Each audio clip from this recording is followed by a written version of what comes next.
Agora só algumas regrinhas de como interpretar. Pastor, mas tudo isso que você falou não tira a credibilidade da Bíblia? Não, não tira. Porque nos pontos fundamentais a Bíblia não se diverge, a Bíblia não se contradiz, a Bíblia é infalível, inerrante, inspirada. Porque Deus na sua soberania preservou. Regras para interpretar. Como eu interpreto então? Existe uma frase em latim que ficou muito famosa na Reforma Protestante.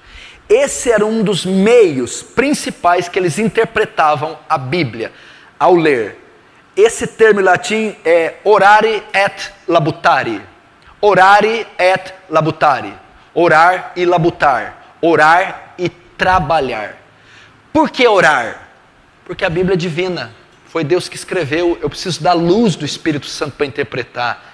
Eu preciso do discernimento, da pulsão do Espírito Santo, que ela é divina. Foi Deus que escreveu, eu preciso saber.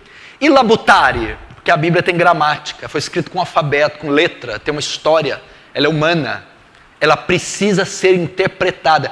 Então eu oro para Deus me dar discernimento, me dar luz, mas eu trabalho, leio comentários, faço exegese, leio no grego, leio no hebraico, ralo na sua interpretação. Então essa era uma das maneiras que o povo da Reforma usava para interpretar a Bíblia. Oração e estudo, orare et labutare. Então nós devemos fazer a mesma coisa. Não adianta só orar, pedir Deus fala, Deus mostra, Deus não. Você precisa ter comentário, dicionário, história, precisa ralar. Porque senão você fica místico.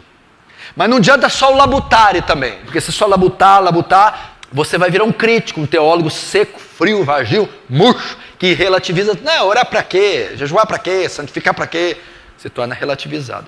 Então é ortodoxia e piedade. Orare et labutare. Segundo, regras para interpretar. Primeiro, oração e estudo. Segundo, eu devo saber o tema, o enredo da Bíblia.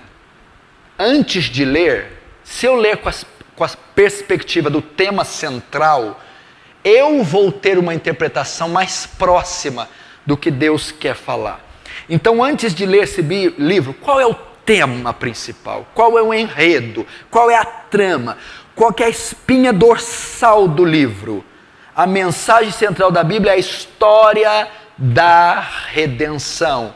O que Deus faz pelo homem através da morte, sepultamento, ressurreição, ascensão e exaltação do seu Filho. Então, eu leio Gênesis 1 até Apocalipse 22, sabendo que o enredo principal daquele livro, ele vai discorrer nas histórias, vai passar pelos profetas, vai chegar nos apóstolos, lá na ilha de Patmos, Cristo, Deus fazendo uma obra pelo seu povo através de Cristo. Assim você vai ler e interpretar de maneira correta à luz do tema principal. Terceiro, como interpretar, regras para interpretar a Bíblia. A Bíblia é a sua melhor intérprete. Esse aqui é fantástico, esse aqui é o que o urso gosta, não é?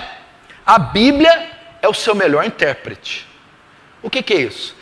Textos mais fáceis interpretam textos mais difíceis. A Bíblia é só uma intérprete. Como assim? Pastor, é a pitonisa de Endor. É pitonisa. Viu Samuel, sabe? Todo mundo, é a pitonisa de Endor. O quê? Quem às vezes você nem conhece, né?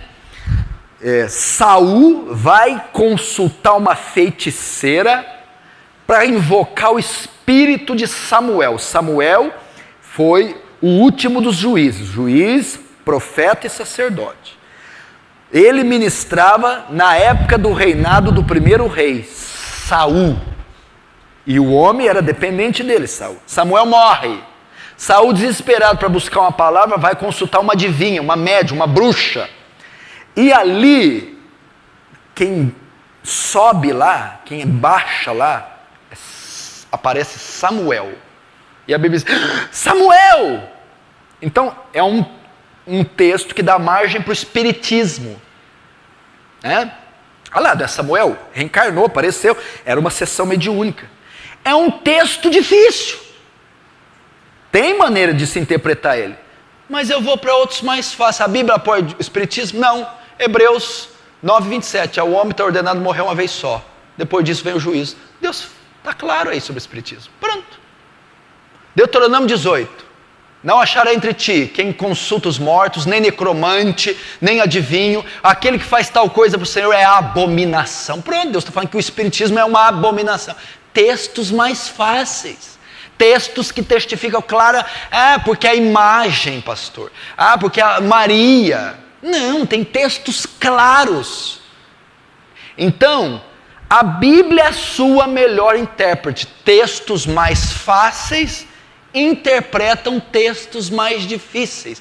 Eu não preciso ficar ali pelejando com a pitonisa. Será que tem espiritismo? Não tem espiritismo?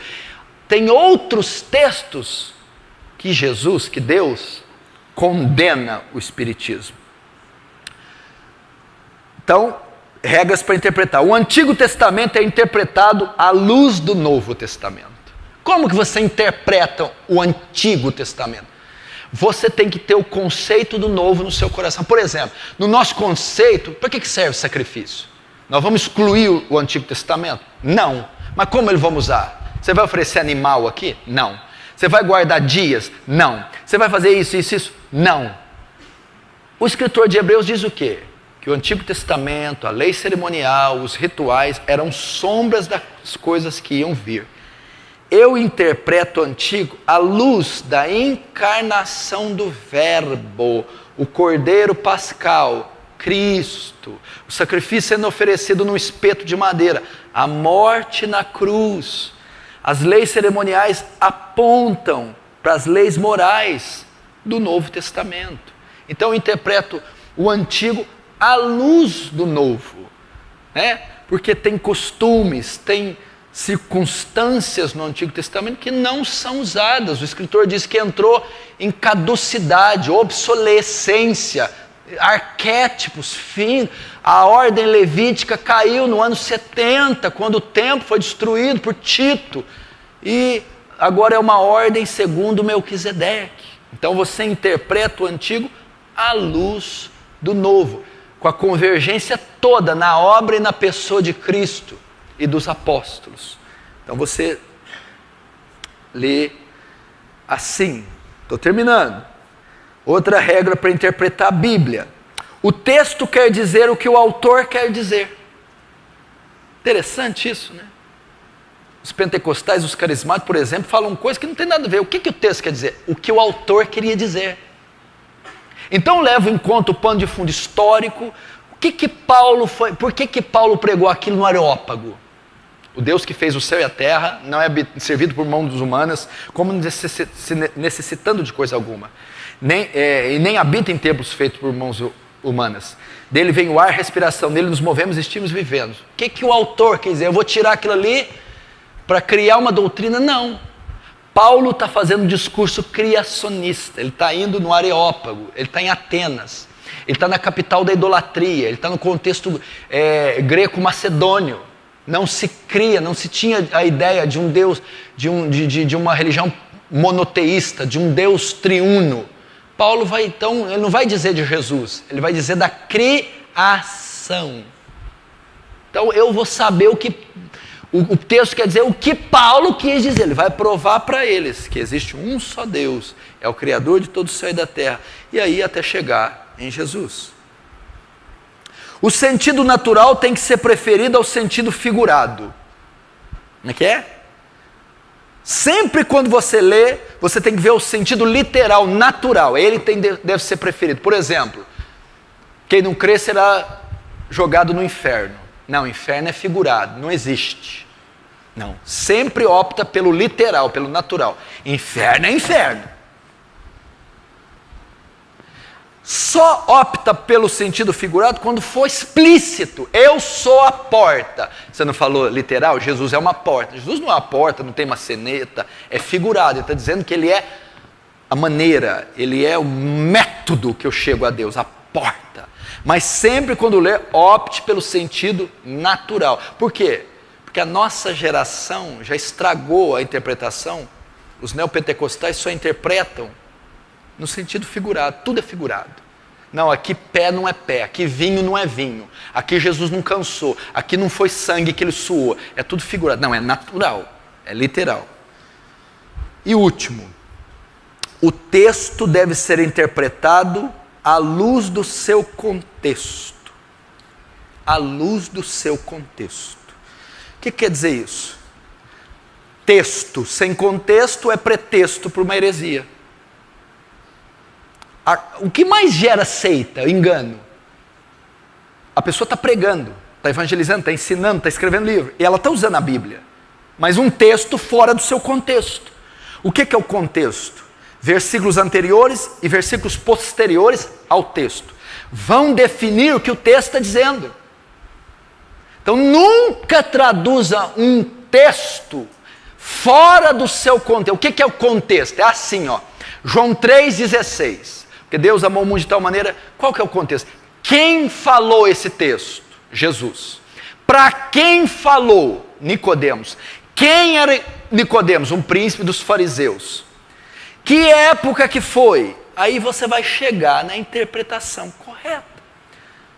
Nunca interprete um texto fora do contexto. Por exemplo, um texto que muitos interpretam de forma errada. Hebreus 12,15. Que nem uma raiz de amargura brotando vos prive da graça de Deus, e vai. Está vendo? Você não cumprimentou o irmão, ele está com raiz de amargura. Está vendo? Você falou duro com o irmão, ele ficou com brotou a raizinha, cresceu e virou uma coisa que está causando bloqueio. Não é isso que o texto quer dizer, não tem nada a ver. Raiz de amargura lá é adorar outros deuses e achar que vai ter paz com Deus. Mas como você sabe disso? Por causa do contexto. O escritor de Hebreus era versado no Antigo Testamento. Ele conhecia muito da Torá. Ele usou um texto de Deuteronômio 29:18, que os israelitas estavam adorando outros deuses e esperando ter paz com Deus. Ou seja, o texto está falando de apostasia. A raiz de amargura é apostasia.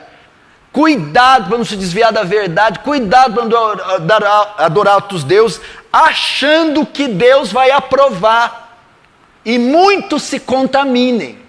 Aí vai dizer de Esaú, que trocou sua primogenitura por uma lentilha. O que tem a ver Esaú? Olha o contexto. Com raiz de amargura, de ficar ferido com o irmão. Está falando que Esaú apostatou. Então o texto de Hebreus 12:15, raiz de amargura, fora do seu contexto, é uma ferida que eu tenho, brotou contra o irmão, está ali. No seu contexto, é apostatar da fé. É apostatar servir outros deuses. Então, essas são algumas regras para você interpretar as Escrituras.